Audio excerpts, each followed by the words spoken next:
Okay guys, so let's continue our discussion of the Markov decision processes. Okay.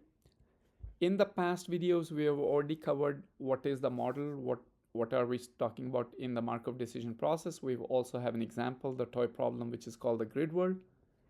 And in the future videos, we'll talk about how to solve it. But in the current video, we're only going to talk about how do we quantify the utility function or the utility of the rewards that we're going to get. And because we get rewards one by one, so there's a sequence. So that's what we're going to cover here. Okay.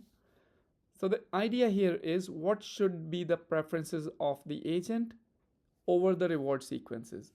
Now, we can imagine that if the rewards are, if we have to compare the reward sequence 1 to 2 or 2, 3, 4, certainly this reward sequence is higher, 2 is greater than or equal to 1, 3 is greater than or equal to 2, 4 is greater than or equal to 2, that we prefer the second reward.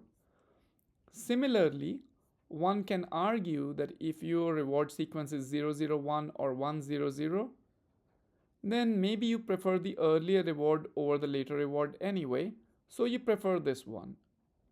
So far, this is trivial to compare. However, if we have to compare these two reward sequences, the story is not so straightforward. So we have to compare 1, 2, 3, 1, 4 or 2, 2, 2, 2, 2. Right? So in this case, this total reward sequence adds up to 11, while this one adds up to 10. Right? Did I do that right? Okay, so this is 12 or this is 10. Now, if we assume that $1 today is going to be worth $0.9 tomorrow, so therefore we can do a little bit of comparison here to say, okay, this is 1 plus 2 star 0.9 plus 3 star 0.9 square, etc. versus this will be worth this much. So therefore we can do a slightly different comparison, and we have to do that calculation to see which one turns out better. And of course, that assuming that you accept that this formula makes sense. Okay. But the overall question is, how should the agent have what kind of preferences should it have over the reward sequence? Now, this one particular solution that we have just talking about is that we can assume that the value of the rewards decays exponentially. So that means $1 worth now is worth gamma, which is generally less than 1, in the next step, which is worth gamma square in 2 steps. So this is essentially considered the exponential decay model. And how do we discount? Well, we can just, in our mechanics, every time we descend a level, we can multiply it by the discount rate, gamma. And why should we discount? Like we discussed, that the sooner rewards probably have higher utility than later rewards. So example, if a discount is 0.5, then utility of 1, 2, 3 is going to be equal to 1 plus 0.5 times 2 plus 0.25 times 3. So effectively 2.75 and not really 6 as we would have if we took directly the sum. And so we can also see that the utility of 1, 2, 3 is less than the utility of 3, 2, 1, which is sort of obvious as well. So when we say that our preferences are stationary, what we really mean is that an agent is said to have stationary preferences if whatever it prefers, it would prefer a few days, a few hours, a few time slots later as well. So that means the prioritization does not really change with time. In other words, the preferences are stationary.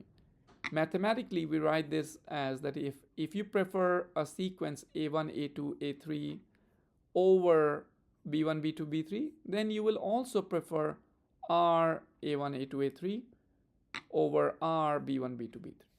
So in other words, whatever we prefer, we would also prefer X days later. And then we call those preferences to be stationary. It seems to be a relatively simple assumption. However, such a simple assumption actually has far-reaching consequences. The theorem known as Debreu, as the work done by Debreu in 1950s, more in the context of economics, but still, as you all know, AI and economics have a very high degree of overlap here. That by the Debreu-Gorman theorem, if we assume stationary preferences, then there is only one. Well, I'll say there are only two ways to define utilities. One is called the additive and the other is called discounted. And I say there's only one way because as we observe closely, the additive utility is a special case of discounted utility here. So what is the discounted utility? That we take the reward sequence R0, R1, R2, we take the discounted sum R0 plus gamma times R1 plus gamma square R2, and the additive utility would be simply if we took the linear sum. And of course we can observe that if gamma was equal to 1, the discounted utility would become the additive utility. In other words, this additive case is a special case of the discounted utility. So assuming the stationary preferences, we actually have a very significant constraint model that we can use for the utilities here. And let's do a small example here. If we're given gamma is equal to 0.9, then of course we can do the math to say that 1, 1, 2, 4 is equal to, the utility of this one is equal to 1 plus 1 times 0.9 plus 2 times 0.81 plus 4 times 0.9 power 3, etc. And we can do that. So this is a quick test that you can do to make sure that you're doing this part correctly. And you can also do this very, very, very short quiz that, let's suppose you're given this particular sort of MDP in which it's a one-dimensional MDP, simpler version of grid world, that you have these two terminal states 1 and 4, these 5 states here A, B, C, and D and E. What would you do in the for the actions here? So what would be the action that you take for B, C, and D given the discount ratio as gamma? For example, if it's gamma is equal to 1, that means there's no discount. That means future rewards mean as much, they value as much as current rewards. Then we can easily say that in each case we would try to go west. So we will try to get this 4 reward as opposed to the 1 reward. So even in this state, we'll try to go here, here, here. But if gamma is equal to 0.1, that means that the future rewards are really not worth much at all. Then one can imagine that you're much better off going to 1 because it's closer, versus from these two states, you will still go to 4 because 4 is closer as well as it's a higher number. But from this particular state, the second state, the one next to 1, you will then try to go to 1 for gamma is equal to 0.1. Same thing from this one as well. So again, using these small checkpoints, you can do your math analysis to see whether you are having a good understanding of how to compute the value.